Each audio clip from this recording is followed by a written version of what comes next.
Vamos agora a nível de mundo, né? Que foi o assunto, rede social, os telejornais, né? Os economistas, todos de olho e preocupados. Por quê? Israel, o embaixador, né?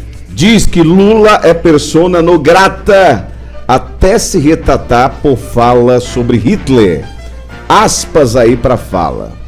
O que está acontecendo na faixa de Gaza com o povo palestino não existiu em nenhum outro momento histórico. Aliás, existiu quando Hitler resolveu maltratar os judeus.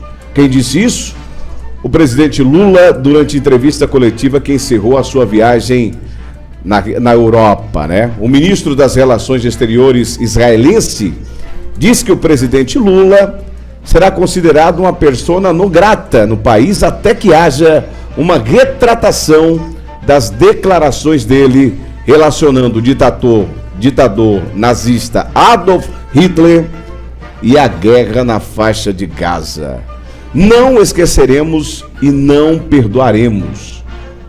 É um grave ataque antissemita.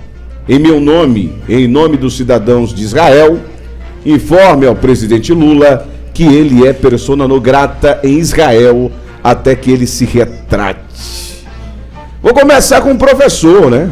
O professor lembrou e comparou a Hitler. E muitos estavam cobrando, professor, porque quando é para se tratar de Putin e de Maduro, Lula... Perdão, Nerisvaldo, vale lembrar que um opositor de Putin foi assassinado dentro do presídio, né? E que várias autoridades internacionais se posicionaram contra e pediram explicações de Putin, uma investigação, porque como é que um opositor é morto dentro de um presídio? Correto. E aí, até então, o presidente do Brasil não havia se posicionado em relação, pelo menos até o momento que eu verifiquei, sobre essa situação de Putin na Rússia. E já em relação ao que acontece com Hamas e Israel, ele falou isso que você acabou de falar. Só lembrando, né? Só lembrando a quem está em casa, é legítimo se fazer críticas, né? Agora lembrar que o Holocausto foi um projeto de eliminar uma etnia, viu, gente? É por isso que a gente que trabalha com informação, com jornalismo, é diferente do povo do oba-oba. Essa questão de, é um genocida, e a gente está falando da figura do presidente da República, né? O presidente da República, pois não, André? A palavra genocida foi utilizada muito na campanha contra, né, o então candidato. Pois não, professor. É isso, Nerisvaldo, vamos aos fatos históricos, até porque falar de Israel e dos palestinos não é uma guerra que começou necessariamente agora nesse mais de um ano, já que esse conflito tem se acentuado cada vez mais, mas se é um conflito histórico. É importante dizer que o presidente Lula, talvez ele tenha exagerado, e eu acredito que ele exagerou sim na sua comparação, mas ele não errou em fazer a crítica ao Estado de Israel, que precisa ser criticado e precisa ser, de uma certa forma, punido pela negligência e pela forma como vem lidando diante desse conflito com os palestinos. O Estado de Israel é um dos estados mais poderosos daquela região do ponto de vista militar, inclusive é apoiado historicamente pelos Estados Unidos, até porque o Estado de Israel nasce em um acordo com a ONU, com o apoio dos Estados Unidos, certo? Em 1949, salvo engano,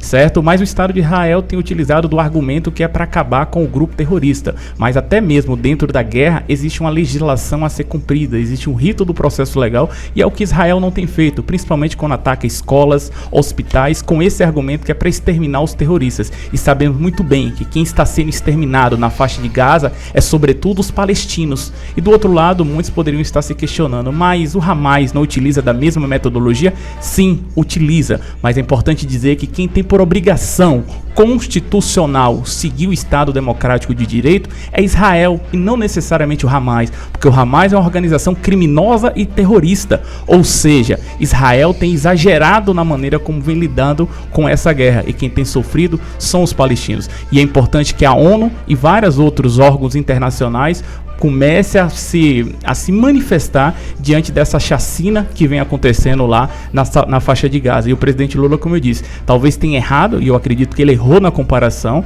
certo? Mas a crítica precisa ser feita. Assim como essa crítica, presidente Lula, também precisa ser feita com os governos autoritários quando tem ações as quais não são legítimas, a exemplo do que a colega Débora trouxe aqui, o que aconteceu com o oposicionista de Putin lá na Rússia, ou até mesmo na Venezuela, que está bem próxima aqui do Brasil. O importante é ter esse bom senso no sentido de 2 pesos e 2 medidas, e não apenas ser seletivo na crítica. A crítica a Israel é preciso ser feita, a crítica ao governo de Maduro, que é uma ditadura, precisa ser feito, o que vem acontecendo no governo de Putin, principalmente, também precisa ser feita, certo? E não apenas ao Estado de Israel, que no meu ponto de vista tem exagerado na maneira como vem lidando com esse conflito, e quem tem morrido são os palestinos, sobretudo lá na faixa de Gaza. Mexeu com o sentimento do povo judeu, Débora?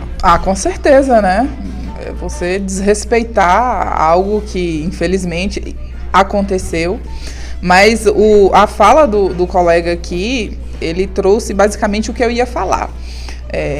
O posicionamento do Lula em relação ao que acontece entre Hamas e Israel é totalmente diferente, né, da forma como ele trata Nicarágua, Venezuela. Então a gente fica sem entender, porque ou se posiciona, tem que ser original, né? E vamos assim, dizer assim, desculpa te interromper, criticar Venezuela, criticar Nicarágua ainda é fácil. Eu quero ver fazer a crítica ao governo de Putin, que muitos não fazem. É um estado extremamente forte, poderoso, mas autoritário o governo de Putin, certo? E aí é como você colocou, essa crítica não é feita, entendeu? Ou ele precisa também fazer essa crítica ao governo de Putin. E eu ainda vou além, professor, porque além de da crítica não vir, ainda tem os afagos, né? Maduro foi recebido no Brasil com honrarias de chefe de Estado, com prestígio. Então, além de não se criticar, ainda trata-se bem essas pessoas. É isso que não dá para entender e aceitar. Não dá para entender e aceitar. Então, boa parte da população brasileira recebeu com indignação essa fala dele.